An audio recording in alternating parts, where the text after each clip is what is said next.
Subscribe करें हमारे YouTube channel को और बेल आइकन को प्रेस करें हमारे लेटेस्ट वीडियोस को देखने के लिए।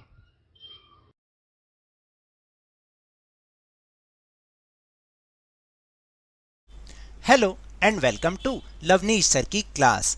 आज की ये शिक्षा निदेशालय राष्ट्रीय राजधानी क्षेत्र दिल्ली की वर्कशीट नंबर 36 जो कि कक्षा छठी के विद्यार्थियों के लिए है।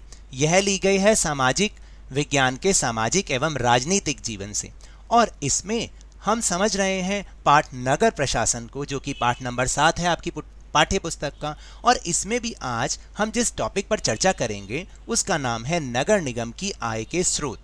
तो आपको याद है ना, हमने नगर प्रशासन के बारे में पिछली कुछ वर्कशीट में समझा था। नगर प्रशासन जिसको हम स्थानीय सरकार भी कहते हैं।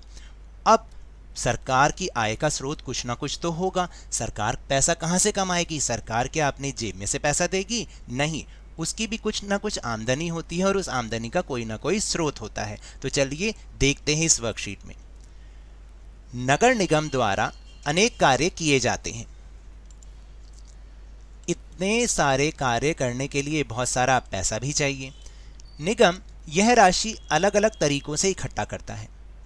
इस राशि का बड़ा भाग लोगों द्वारा दिए गए कर यानी कि टैक्स से आता है। जो हम लोग टैक्स देते हैं ना, उसी से ही इस नगर निगम की आमदनी होती है।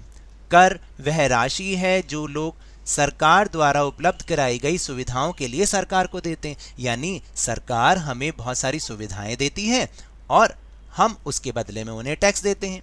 जिन लोगों के अपने घर होते हैं उन्हें संपत्ति कर देना होता है और साथ ही पानी एवं अन्य सुविधाओं के लिए भी कर देना होता है।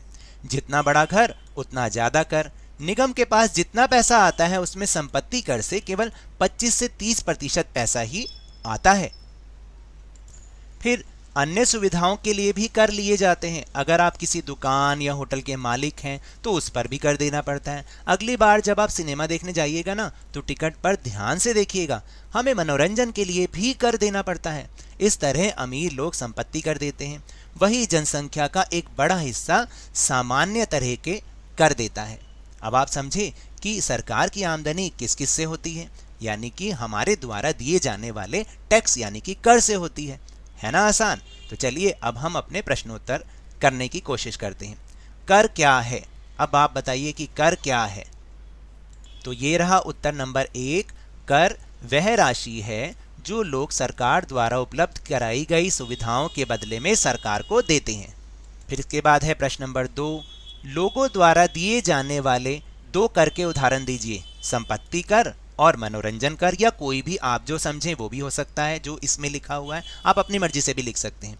नगर निगम द्वारा प्रदान की जाने वाली किसी एक सेवा का नाम बताइए, जैसे नालियों को साफ करना, क्योंकि इससे शहर साफ रहता है।